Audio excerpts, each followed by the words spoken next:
Together, they head to the restaurant where the family dinner is to be held. Inside, Sandro Lopez is sitting confidently at the table with Emily's parents, talking about his future plans with excitement. "I can't wait to meet my future wife," Sandro says arrogantly, glancing at his watch as if Emily is merely an appointment he's waiting for.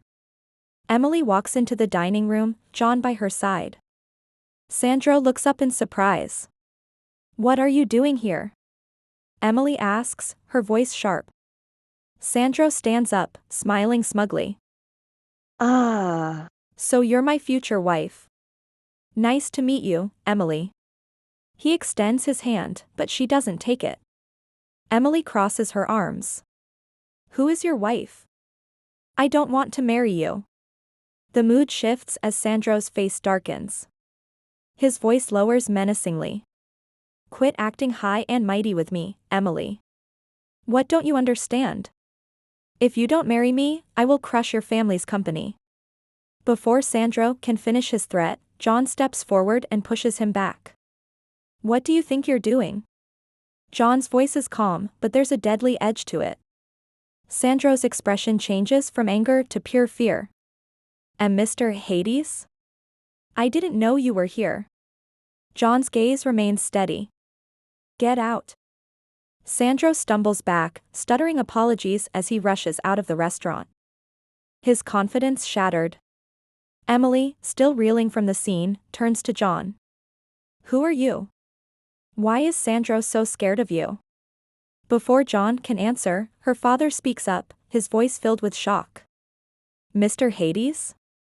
The young billionaire who owns half the companies in this city?" Emily's eyes widen. "What? You're a billionaire?" John sighs, shrugging off the attention. "Yeah, I guess you could say that. But why didn't you tell me?" Emily asks, bewildered. John looks at her, his expression softening. "Because I wanted to see who you were first.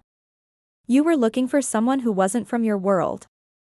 Someone who wasn't part of the game. I figured I'd play along."